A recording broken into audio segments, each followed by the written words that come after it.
Assalamu alaikum viewers, this is your host Muhammad Zainul Abdin and digital Gilgit Baltistan. Today आज हम आपको जो है अपने बहुत इंटेलिजेंट बहुत ही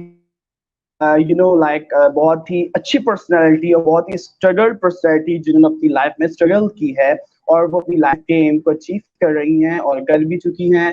तो आज हम जानेंगे मिस वजीहा के बारे में, मिस वजीहा ज़मीर के बारे में। जानेंगे उन्होंने अपनी लाइफ में क्या स्ट्रगल्स की हैं, उन्होंने क्या क्या अपनी लाइफ में काम किया है और क्या क्या खिदमात अंजाम दी हैं और किस तरीके से अंजाम दी हैं। तो अस्सलाम वालेकुम miss Wajiha, welcome to the show. वालेकुम अस्सलाम Jain, thank you for having me. बहुत बहुत शुक्रिया आपका कि आपने मुझे इनवाइट किया। एंड अस्सलाम वालेकुम Gilgit Baltistan. Thank you so much. So first of all, Miss Wajiha Zamir, first of all, you should introduce yourself because जो आपको नहीं जानते, हमारे viewers गिलगित बल्तिस्तान के और भी viewers जो हमें देखते हैं, वो सारे viewers नहीं जानते हैं आपके बारे में। जान सकें आप क्या हैं, क्या करें अपनी लाइफ में, आप क्या करना चाहती हैं। So yes, please introduction करा। इंट्रोडक्शन मेरा ये छोटा सा ये है कि मैं हूँ कराची की। मेरी पैदाइश कराची की है, पली बड़ी भी मैं कराची में। एजुकेशन भी मेरी कराची की है, अल्लाह का शुक्र है। माई मदर वाज मेरी मदर की सपोर्ट थी, तो मेरी एजुकेशन कराची के बेस्ट स्कूल में हुई, मामा पारसी गर्ल्स सेकेंडरी स्कूल में। उसके बाद जो है कॉलेज, यूनिवर्सिटी, मैंने इंजीनियरिंग की। सबसे पहले मैं आप लोगों को ये बताऊं, जो लोगों को पता नहीं होती मेरे बारे में बात, बिकॉज लोगों को लगता है कि मैंने सिर्फ एजुकेशन में ही काम किया है, लेकिन मेरे पास एक 4 साल की बैचलर्स की डिग्री है इंजीनियरिंग की।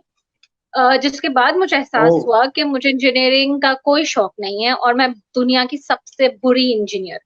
जब मैं बच्चों को पढ़ाती भी हूँ, हाँ, जब मैं बच्चों को पढ़ाती भी हूँ फिलोसफी या कोई चीज, तो मैं उनको ये बताती हूँ कि दुनिया का सबसे बुरा अगर कोई इंजीनियर था, वो मैं थी। देन आई रियलाइज कि क्योंकि मैं इंजीनियर नहीं बन सकती, मतलब मैं बुरी इंजीनियर, तो कुछ तो होगा जिंदगी में जिसमें मैं अच्छी होंगी। वो मुझे एक दिन मैंने एक जॉब छोड़ी थी अपनी और मैं अपने स्कूल वापस गई थी और मुझे क्लास 7 पढ़ाने को मिली थी। और जिस वक्त मैं क्लास 7 में खड़ी थी, उस दिन मुझे एहसास हुआ कि मुझे ये करना है, मुझे पढ़ाना है। और मुझे सिर्फ ये एहसास नहीं हुआ वहां खड़े हुए होकर के मुझे ये काम करना है, मैंने रियलाइज किया कि मेरे हाथ में जो है ना, इस वक्त इतने सारे कोई 24-25 बच्चियों की तकदीर लिखी हुई है, और या तो मैं उसको बिगाड़ सकती हूँ या मैं उनको बना सकती हूँ। बिल्कुल तो सही बात। that was the deciding point where I actually went back home and I told my parents कि मुझे एजुकेशनिस्ट बनना है। आई थिंक वो एक मोमेंट था जिसमें my parents completely supported me, क्योंकि हमारी फैमिली में मैं एक 4th जनरेशन एजुकेशनिस्ट। जब पाकिस्तान बन रहा था तो मेरे परनाना जो थे वो फाउंडिंग मेंबर्स में से थे जामिया मिलिया के। तो मेरे पास वो ऑनर है कि मेरे फैमिली जो है, मेरे परनाना, मेरी नानी, मेरी मदर, हम सब जो हैं वो एजुकेशन में रह चुके हैं। और इसलिए मेरे लिए शायद ये बहुत आसान था कि मैं ये रास्ता चूज करती। अच्छा, जब आप डिसाइड कर लेते हैं कि आपको कौन सा रास्ता लेना है, तो फिर आप अपने लिए एक विजन बनाते हैं जिंदगी का। मेरा विजन जिंदगी का सिर्फ एक है, एक दिन जब मैं नहीं होंगी, then people are going to remember me as an educationist जिसने पाकिस्तान की एजुकेशन सिस्टम को चेंज किया। सो उसके लिए वहां से जर्नी स्टार्ट हुई बीएड की, एमएड की, एमफिल की। बीएड की जर्नी वाज अमेजिंग। मेरे टीचर्स, बीएड एमएड की जर्नी मेरी बहुत बहुत बहुत अच्छी थी। It was amazing. अल्लाह ने मुझे एक गोल्ड मेडल से नवाजा। हकीम मोहम्मद सईद का नाम सबको पता है। तो बाय द टाइम मैंने अपना बीएड कंप्लीट किया, मुझे शहीद हकीम मोहम्मद सईद गोल्ड मेडल का ऑनर मिला, वो जो उस वक्त के प्रेसिडेंट ने मुझे दिया। एंड जब मैं कॉन्वोकेशन स्टेज से उतर रही थी, तो मैंने पहली दफा अपने दोनों पेरेंट्स को एक साथ रोते हुए देखा था। So that was a real moment for me. And then M Ed also I did it with then I had a scholarship for MEd. Alhamdulillah, my university gave me a scholarship, and again I had the best teachers जो कराची में हो सकते हैं। उसके बाद मैंने MPhil में enrol किया अपने आप को। इस वक्त I have completed my MPhil in education. इस चीज से इस बात से मैं सिर्फ आप लोगों को ये एक मैसेज दे सकती हूँ कि अपना रास्ता जब चूज कर लें तो जो भी चैलेंजेस हो उसको फेस करने को रेडी हो। बिकॉज ऐसा नहीं है कि मैं आप लोगों को जो स्टोरी सुना रही हूँ ना वो बड़ी स्मूथ लगती है, लेकिन उसमें बहुत सारे लोगों को बैकग्राउंड नहीं पता। सिर्फ मेरे फ्रेंड्स को पता है कि मुझे कितनी कितनी स्ट्रगल हुई होगी, या देयर वर टाइम्स जब मैं लिटरली आंसुओं में होती थी एंड आई डिडंट नो कि मैं आगे क्या करूंगी या किस तरह से अपनी एजुकेशन को सपोर्ट करूंगी। सो बट जब मैं एमफिल कर रही थी तो 2017 में मेरे एक फ्रेंड है, उनके साथ मिलकर मैंने कराची में एक एजुकेशनल कंसल्टेंसी खोली by the name of institute of excellence in learning and teaching, IELT के नाम से हम बहुत मशहूर हैं, अल्लाह का शुक्र है। जब 2017 में हमने खोली ये कंसल्टेंसी तो हम स्कूल्स के पास जाते थे और हम स्कूल से कहते थे कि हमारे पास एक प्रोजेक्ट है जिससे आपके school which can help your school improve, आपका स्कूल इम्प्रूवमेंट की तरफ जा सकता है, आपके टीचर्स की डेवलपमेंट के ऊपर के लिए है, वो आपके स्टूडेंट की डेवलपमेंट के लिए है। लेकिन 2017 में स्कूल्स हमें अपने पास भी नहीं आने देते थे। लेकिन वो कहते हैं ना कि जी ही ऐसा भी होता था, स्कूल्स हमें कहते थे आप कौन तो उसके बाद जो है ग्रेजुअली, लेकिन हम लोगों ने हार नहीं मानी, हम उसके ऊपर लगे रहे। हम जॉब्स भी करते थे, हम अपनी कंसल्टेंसी भी रन करते थे, हम प्रोजेक्ट्स के पीछे भी भागते थे, हम लोगों से एक रिलेशनशिप, फिर हम लेकिन हमने क्योंकि एक विजन बनाया हुआ था अपने ऑर्गेनाइजेशन का और वो विजन, उस विजन पे हम आज तक कायम है। अगर हम किसी के साथ काम करते हैं तो हम उससे एक रिलेशनशिप बनाते हैं और वो एक बहुत लॉन्ग टर्म रिलेशनशिप होता है।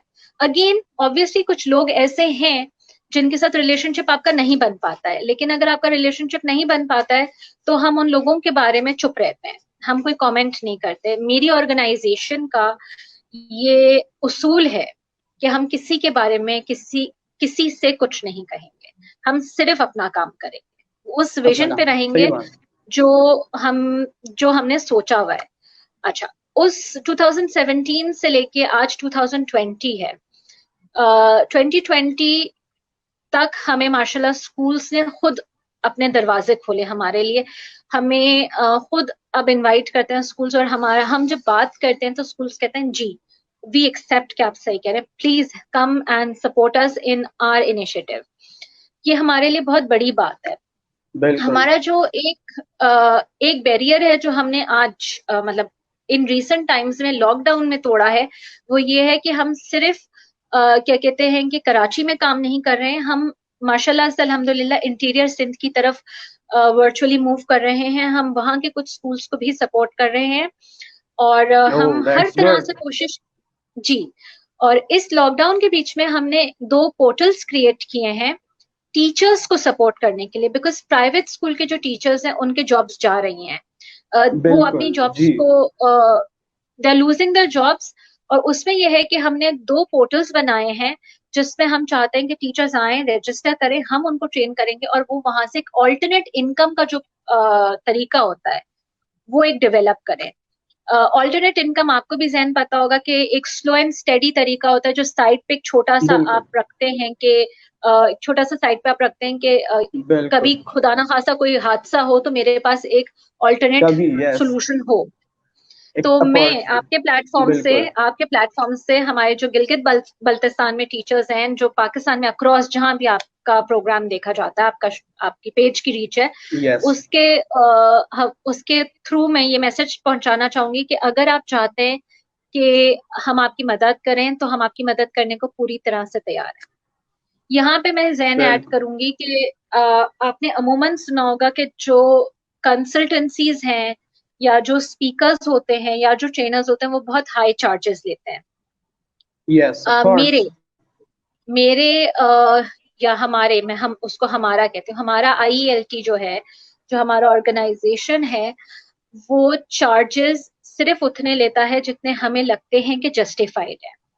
बहुत सारी जगह पे हम अपने चार्जेस जो हैं वो इंसान का या ऑर्गेनाइजेशन का जो हम एनवायरनमेंट देखते हैं उसको देखकर और सब्सिडाइज कर देते हैं, बिकॉज वी अंडरस्टैंड कि हमें भी सस्टेन करना है, लेकिन एक इंसानियत होती है, और तालीम बिल्कुल का जो शोबा है उसमें अगर ये इंसानियत ना हो तो फिर इंसानियत, उसका बिल्कुल पर्पस जो है, उसका पर्पस जो है बिल्कुल, वो खत्म हो जाता है। तो उसका फायदा ही मेरा नहीं होता। इंट्रोडक्शन ये था, आगे आप कंटिन्यू कर सकते हैं जी।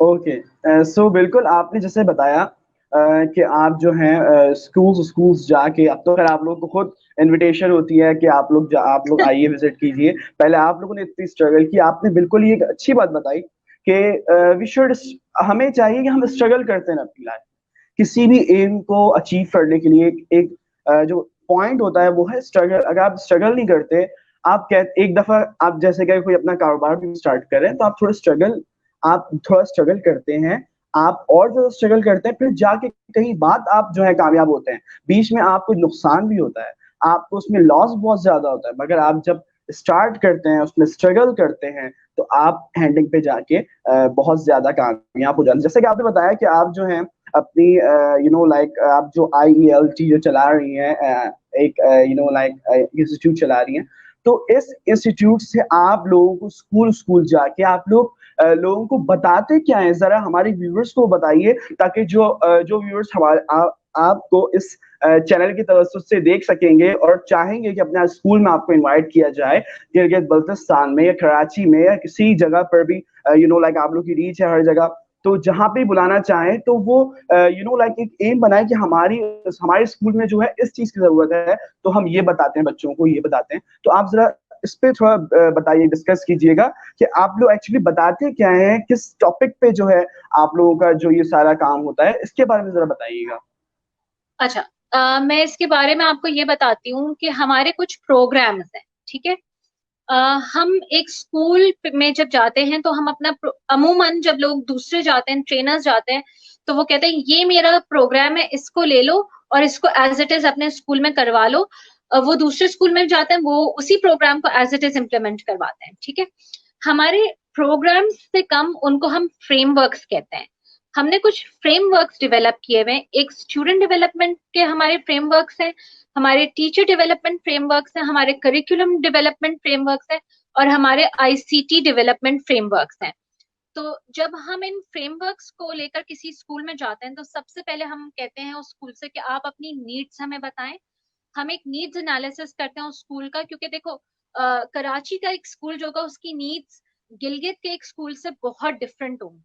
तो अगर मैं गिलगित जा रही हूँ किसी काम के लिए, किसी के स्कूल की इम्प्रूवमेंट के लिए, तो मैं कराची का फॉर्मूला लेके नहीं जा सकती, ठीक है। सो एग्जैक्टली हमारा जो फोटे है वो यही है कि हम बहुत ज्यादा स्कूल की नीड को लेकर कस्टमाइज करते हैं।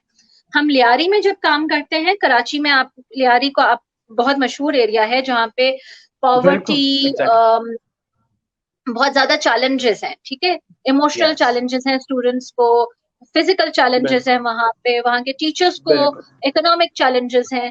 तो क्या कहते हैं, जब हम लियारी में काम करते हैं तो हम ऑब्वियसली वहां के लिए अपने प्रोग्राम को फिर काफी हद तक उस माहौल के लिए ढालते हैं, ठीक है। इसी तरह जब भी हम स्कूल के पास जाते हैं, एक तो स्कूल कभी कभी आके हमें कहता है कि हमारी रिक्वायरमेंट ये, तो इसलिए आप हमें एक स्पेशल प्रोग्राम बना कर दें, ठीक है। लेकिन जब ओके हम ओके अप्रोच करते हैं स्कूल को, तो हम कहते हैं कि अगर आपको ये 4-5 ऑप्शन है आपके पास से, अगर आप करिकुलम डेवलपमेंट का प्रोग्राम उठा रहे हैं, ठीक है, आप चाह रहे हैं कि हम आपके लिए करिकुलम इम्प्रूवमेंट करें, तो आप हमें बताएं कि आपके नीड्स क्या हैं, आपका कॉन्टेक्स्ट क्या है, आपके पास किस सोशो इकोनॉमिक बैकग्राउंड से बच्चा आता है, ठीक है। Socio okay economic okay background जैसी छोटी सी चीज भी जो है वो बहुत ज्यादा इम्पैक्ट करती है किसी स्कूल के इम्पैक्ट कर, करिकुलम को, ठीक है। बिल्कुल बिल्कुल सोशो इकोनॉमिक बैकग्राउंड क्या होता है कि मैं किस सोशल क्लास से बिलोंग करती हूँ और मेरे इकोनॉमिक लाइक मेरी मेरी फाइनेंशियल कंडीशंस क्या है, ठीक है। कंडीशन, अगर मैं बिल्कुल अपर मिडिल क्लास की बात करूं तो उसकी डिमांड्स अलग होती हैं, उसके रिक्वायरमेंट्स अलग होते हैं, उसका बच्चा अलग तरह एग्जैक्टली से एजुकेट होता है, ठीक है। इसी एग्जैक्टली तरह बिल्कुल से जो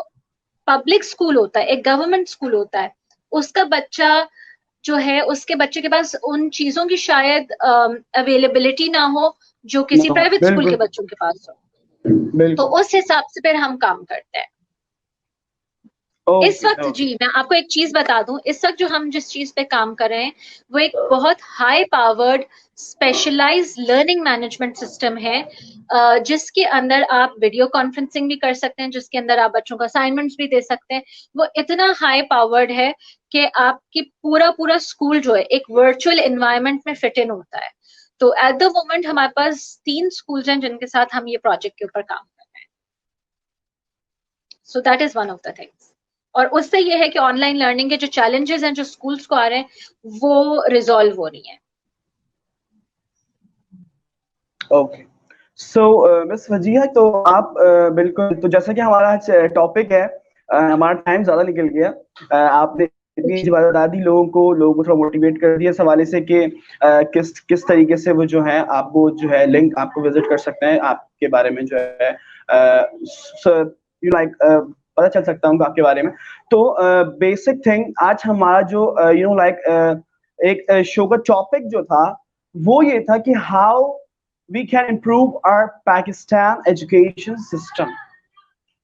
So इस पे आप जरा बताइएगा कि किस तरीके से क्या क्या वो चीजें हैं, वो क्या क्या चीजें जो हमारे मुल्क में हमारी स्टडीज में हमारे बच्चों के स्कूल एजुकेशन सिस्टम में जो जो चीजें हो रही हैं जो नहीं होनी चाहिए, ऐसी क्या चीजें हो रही हैं जो नहीं होनी चाहिए और किन किन चीजों की जरूरत है और कितनी कितनी जरूरत है, ये सब चीजों को जरा आप डिस्कस करिए ताकि जो हमारे व्यूवर्स हैं और जो हमारे स्कूल्स के जो मेंबरान अगर हमें देख रहे हैं, किसी स्कूल के या किसी स्कूल के प्रिंसिपल्स या किसी स्कूल के टीचर्स या किसी स्कूल के यू नो लाइक कोई भी सिस्टम के लोग देख रहे हैं, तो वो इस चीज से आपकी इस गुफ्तगू से फायदा उठा सके कि हमें ये चीजें अपनी स्कूल सिस्टम में करनी होंगी, ये चीजें नहीं करनी होंगी, किस तरीके से हमें अपने बच्चों को जो है मोटिवेट करना होगा। तो ये जरा आप हमारे व्यूवर्स को बताइए, हमारे पेरेंट्स को भी बताइए, जो हमारे पेरेंट्स हमें देख रहे हैं, जो हमारे स्टूडेंट्स देख रहे हैं उनको भी बताइए, और जो हमारे टीचर्स हमारे प्रिंसिपल्स स्कूल के देख रहे हैं उन सबको बताइए जी। ओके, देखिए सबसे पहली चीज जो किसी भी स्कूल को एम्पावर करती है या एजुकेशन सिस्टम को एम्पावर करती है वो है करिकुलम। ठीक है, हमारे स्कूल्स में टीचर्स को या इवन स्कूल ओनर्स को ये तक नहीं पता कि पाकिस्तान का एक अपना नेशनल करिकुलम डॉक्यूमेंट है। सही है, स्कूल्स के पास ऑफिशियली बने हुए या प्रॉपरली डॉक्यूमेंटेड करिकुला नहीं है। सबसे पहले जो स्कूल्स को स्टेप लेना है वो ये लेना है कि टीचर्स जो हैं वो स्कूल्स जो हैं वो अपने अपने लिए एक करिकुलम डॉक्यूमेंट डेवलप करवाएं ताकि स्कूल्स को पता हो कि डिफरेंट सब्जेक्ट्स के या डिफरेंट डिसिप्लिन के कॉम्पिटेंसीज क्या है और बच्चे को वो किन ऑब्जेक्टिव्स के थ्रू अचीव करवा सकते हैं, first and foremost. Second, assessment जिसको हम एग्जाम कहते हैं। प्लीज इस रिवाज में से बाहर आइए, मेरी ये इल्तिजा है माँ बाप से भी और स्कूल से भी और टीचर से भी और बच्चों से भी कि इस रिवाज में से बाहर आइए कि हर बच्चे को ए ग्रेड मिल सकता है और वो बच्चा सिर्फ पढ़े इसलिए क्योंकि उसको ए ग्रेड मिल जाएगा। ये बहुत अजीब सी बात है, ये ऐसा नहीं हो सकता है। ठीक है, सो टारगेटेड लर्निंग ना करें, पढ़ने के लिए पढ़ें, असेसमेंट या एग्जाम पास करने के लिए ना पढ़ें। सेकंड, स्कूल ओनर्स को अपने स्टाफ में इन्वेस्ट करना है। इस वक्त ये जो पेंडेमिक क्राइसिस आया है हमारे ऊपर, ये जो पेंडेमिक आया है इससे एक चीज क्लियर हो गई है कि हमारे टीचर्स अनइक्विप्ड हैं बहुत सारे डोमेन्स में, और वो अनइक्विप्ड इसलिए हैं क्योंकि उनके ऊपर इन्वेस्टमेंट नहीं की गई है।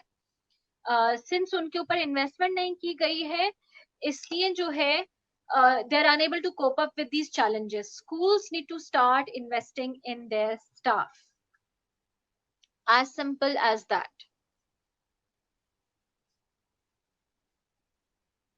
And staff also needs to realize कि उनको अपनी प्रोफेशनल डेवलपमेंट में इन्वेस्ट करना है।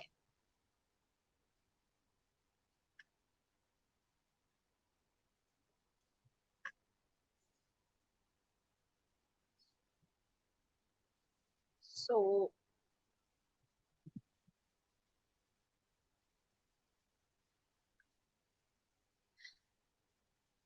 when you see, when we talk about development, the future for education, we need to realise कि हमारा स्टाफ जितना ज्यादा डेवलप्ड होगा उतना ज्यादा हम आगे बढ़ सकते हैं।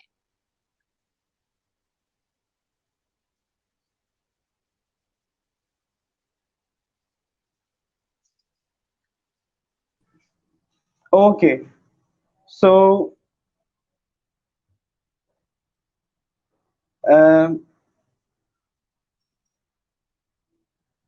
मिस वजिया शायद यहाँ से चली गई और ये आ गई। जी जी, थोड़ा सा मेरा नेट का इशू हो गया था। जी, ओके, बिल्कुल। सो वी हैव तो talked, I think I was live when you were not available. Yes yes yes.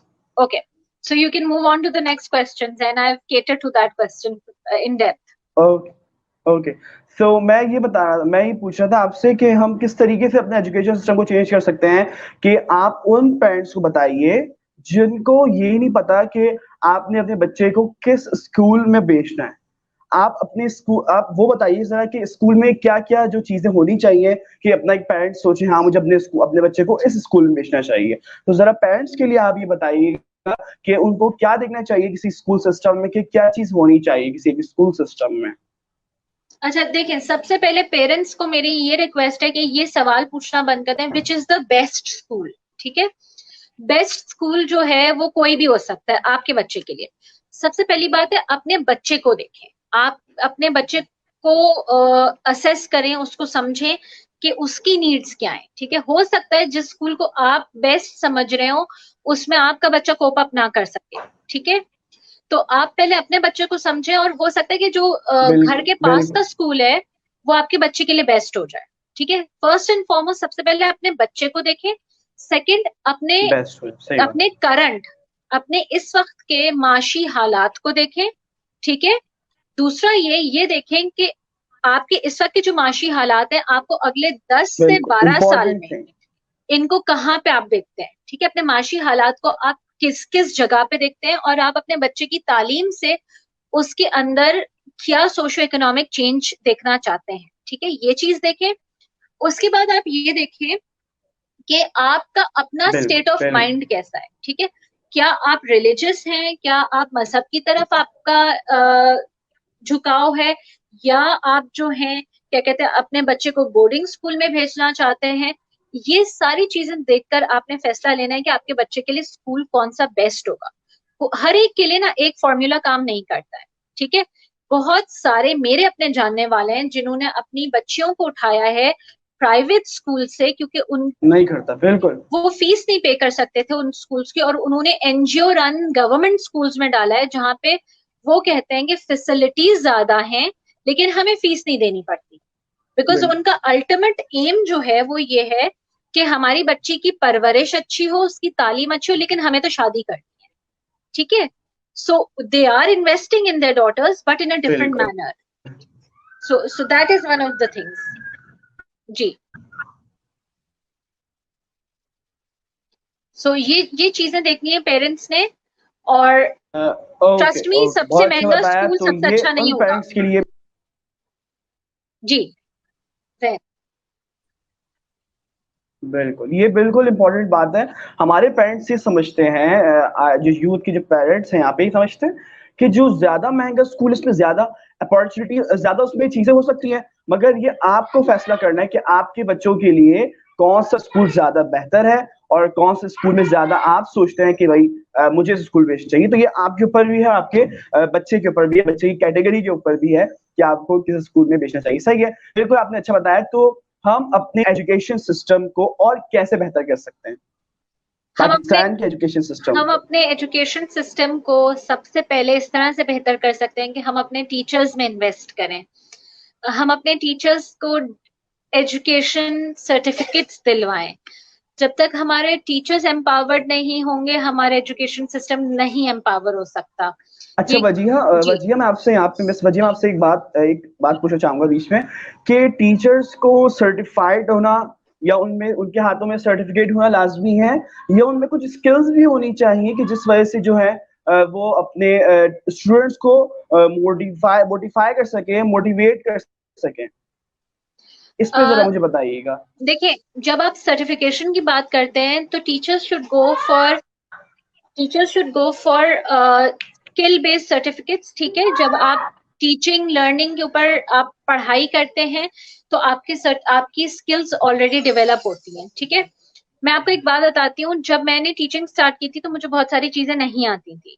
जब मैंने बीएड स्टार्ट किया उसके जी मैं शुरू वीडियो से चल के मेरी लाइफ अपने एमएड की एंड तक मेरे अंदर बहुत सारे स्किल्स डेवलप हुए, ठीक है। तो जब आप किसी प्रोग्राम में एनरोल्ड होते हैं, किसी सर्टिफिकेट प्रोग्राम में एनरोल्ड होते हैं, किसी डिप्लोमा प्रोग्राम में एनरोल्ड होते हैं, किसी डिग्री प्रोग्राम में एनरोल्ड होते हैं, तो आप स्किल्स सीख रहे होते हैं साइड बाय साइड, और आप मोटिवेटेड होते हैं, आप इन्वेस्टिगेट करने के लिए, आप और सीखने के लिए मोटिवेटेड होते हैं। तो आपका सबसे ज्यादा इम्प्रूवमेंट उस वक्त होगा एजुकेशन सेक्टर में जब आपका टीचर बिल्कुल सही कहा, पढ़ा लिखा होगा।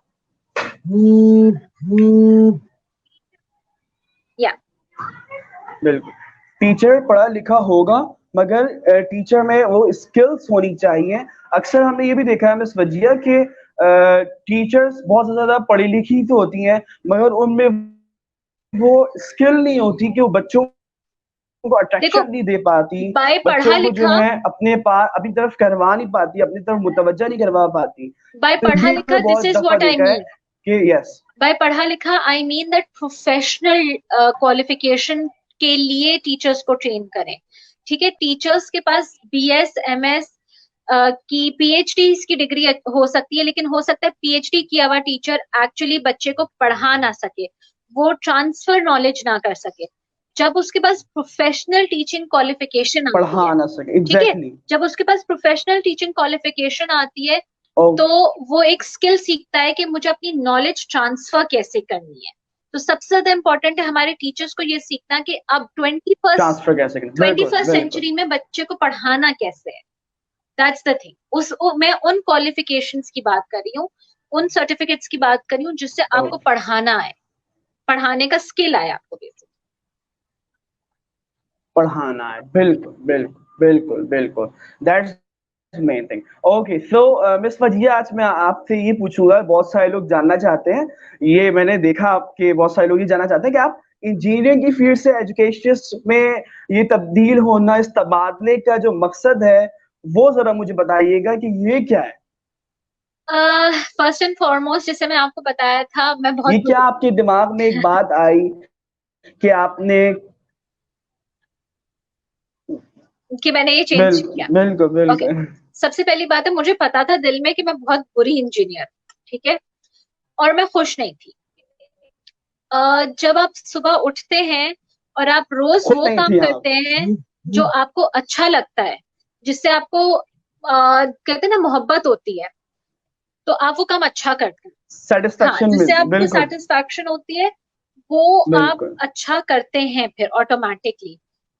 मेरे लिए एक क्लासरूम में होना, किसी बिल्कुल बच्चे को बिल्कुल पढ़ाना बहुत ज्यादा इम्पोर्टेंट है।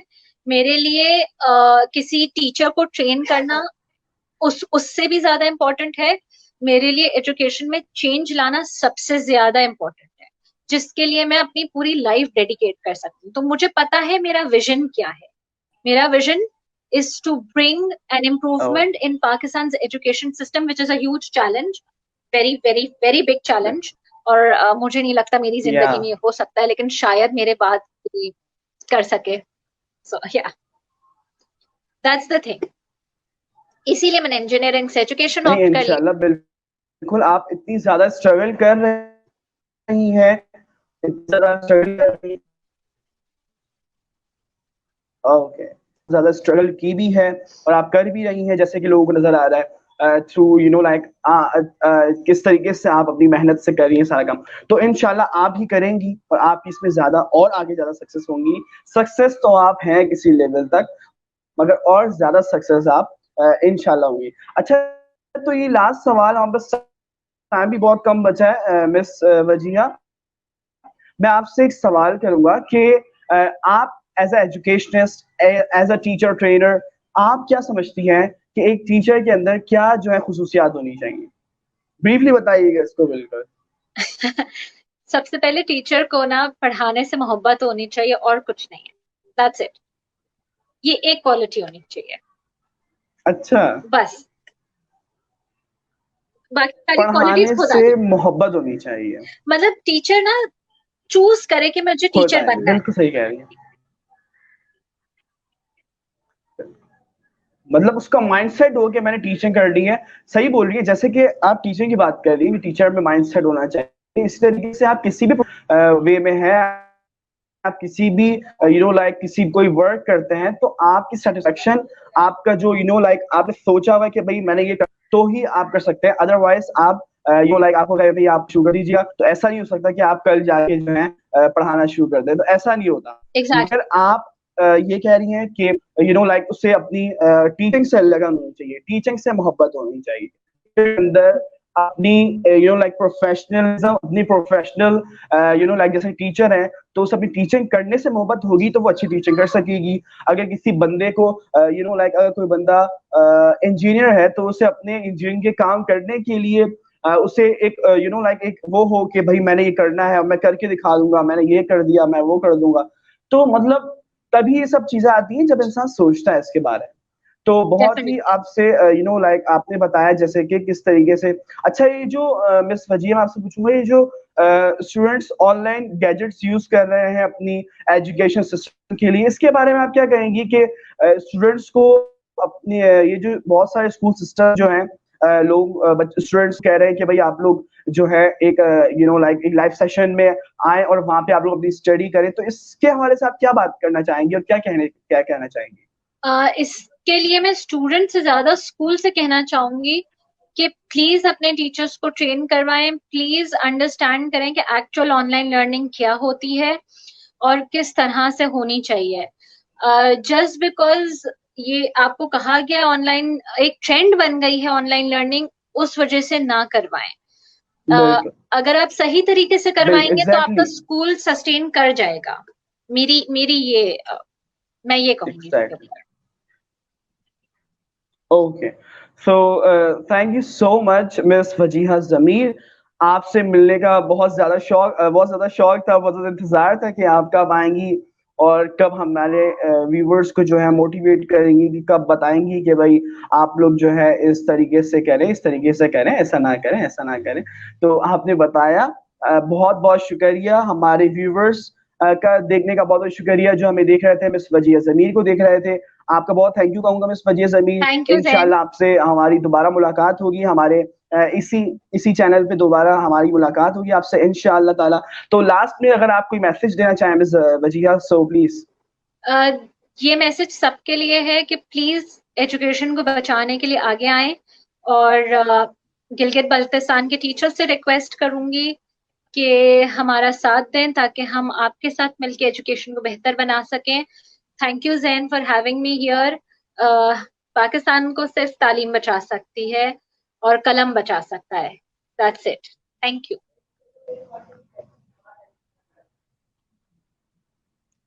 Okay, okay, thank you so much आपने मिस्टर मीर। और जैसे कि इन्होंने बताया, टीचर्स को मोटिवेट किया कि किस तरीके से आप लोग एजुकेशन सिस्टम को अच्छा कर सकते हैं। तो हमें दीजिए इजाजत, दोबारा आपसे किसी अच्छे से गेस्ट से मुलाकात कराएंगे और पूछेंगे उनके बारे में इंट्रोडक्शन, जैसे कि हम करवाते हैं हर गेस्ट से। तो इसी तरीके से हम दूसरी मर्तबा भी दोबारा भी बात कराएंगे, आपकी भी बात कराएंगे। अगर कोई हमारे शो में एज अ कमेंट कर सकता है, कमेंट करके हमसे लाइक बात कर सकता है, हमसे पूछ सकता है, कोई क्वेश्चन आपका होता है, तो आप लोग जो है हमारे लाइक अगर लाइव सेशन जा रहा हो तो आप लोग अपने लाइव कमेंट करके हमसे कोई क्वेश्चन भी पूछ सकते हैं, ताकि आपके भी कोई अगर कोई क्लू, आपकी भी कोई क्वेश्चंस वगैरह हो तो वो जो है उससे क्या कर सकें, क्लियर कर सकें। सो thank you so much and Allah Hafiz.